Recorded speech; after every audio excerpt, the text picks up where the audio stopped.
Guys, good morning. So welcome back to my channel. So আজকে আমরা বোলপুর থেকে বাড়ি যাব, মানে দুর্গাপুর। সো দুদিন অনেক মজা হলো বোলপুরে, তোমরা সবটাই দেখেছো, আমি সবটাই শেয়ার করেছি। সো আমি মর্নিং চলে গেছিলাম আমার এনার্জি ড্রিঙ্ক হাতে নিয়ে সীমাদির রুমে। সীমাদির রুমটা আমার রুমের পাশেই। সো সীমাদির অবস্থা তো প্রচুর খারাপ, কেন আমরা নিজেরাই এত টায়ার্ড হয়ে গেছিলাম। তো সীমাদিকে সেজে গুজে অতক্ষণ ধরে সব রেডি হয়ে বসে থাকতে হয়েছে। তো আমরা বুঝতেই পারছি যে একটা মানুষের হালাত কতটা খারাপ হতে পারে। সো সীমাদিকে বললাম একটু ক্যামেরার সামনে এসে একটু হাই করো, বাকিটা সীমাদির সিচুয়েশন, কারেন্ট সিচুয়েশনটা তোমরা সীমাদির মুখ থেকে শোনো। হাই করো। এটা হচ্ছে কোণে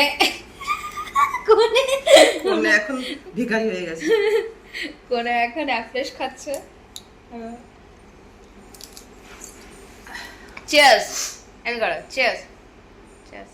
তারপর আমরা একটু আড্ডা মেরে তারপরে স্নান করে সব গুছিয়ে টুছিয়ে নিচে চলে আসলাম ব্রেকফাস্ট করতে। তো আজকে আমি নিজেই ব্রেকফাস্ট করছিলাম। টুবু বলছিল যে আজকে আমরা চলে যাবো, আজকে তুমি ব্রেকফাস্টটা এখানেই করে নাও। তো আমরা চলে গেছিলাম যে যেটা আমাদের বুফের ব্রেকফাস্ট ছিল সেখানে। সো আমি ভিডিও করছিলাম আর আদিরার পাপা ব্রেকফাস্ট রেডি করছিল, যেগুলো আমরা খাবো সেটাই। তারপর আমরা বসে গেলাম টেবিলে দুজনে ব্রেকফাস্ট করতে।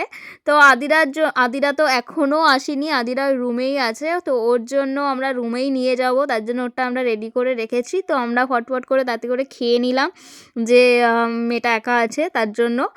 তারপরে সীমাদিরা আসলো, সীমাদিরা এক পাশে ব্রেকফাস্ট করছিল। সো আমি বললাম আদিরা একা আছে রুমে। সো ওদের বাই বাই করে আমি বেরিয়ে গেলাম রুমের জন্য। দাদাও দেখো ইয়ো শিখে গেছে। সো যাই হোক, তারপর আদিরা যেটা একটা ভালোবাসে সেটা একটা নিয়ে আসলাম, জ্যাম ব্রেড খেতেও ভালোবাসে আর বয়েল এগ। তো সেটাই আমরা ওকে নিয়ে আসলাম, আর ওর জন্য একটু জুস নিয়ে এসেছিলাম, যেটা ও খেতে ভালোবাসে।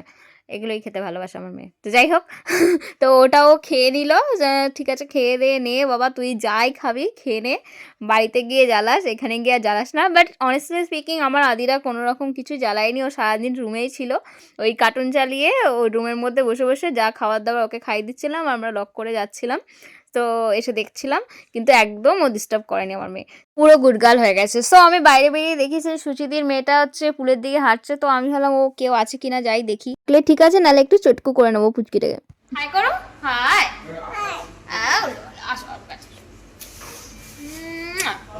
বলো আমি সোনা মা, বলো আমি সোনা মা, আমি সোনা মা, আমি সোনা মা। তুমি সোনা মা, আমি সোনা মা।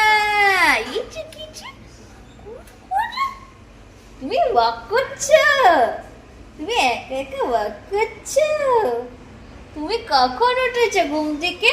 তারপরে আমি ওদের রুমে ওকে দিয়ে আসলাম আর একটু আড্ডা মারছিলাম। তখন সীমাদি ফোন করলো যে তুমি কোথায়, আমি তোমায় খুঁজে পাচ্ছি না কেন। আমি আসছি উপরে আসছি, আড্ডা মারছিলাম।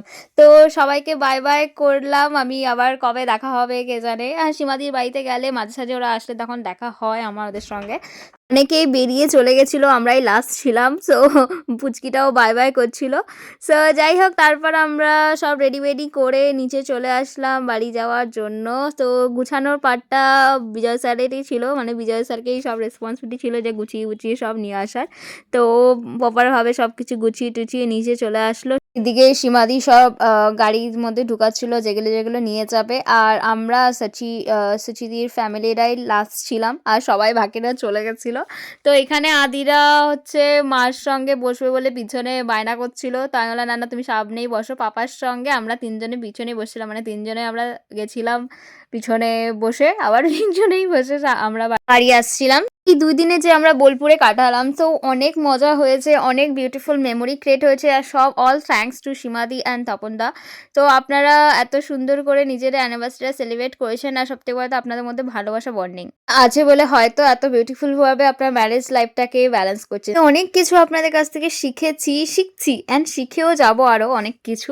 সো যাই হোক ফ্রেন্ডস, এত কিছু মেমোরির সঙ্গে আজকে ব্লগটা এখানেই আমি এন্ড করছি। আবার নেক্সট কোনো ব্লগে আপনাদের সঙ্গে আমার দেখা হবে। সো টাটা এভরিওয়ান, ভালো থাকবেন, লাভ ইউ অল।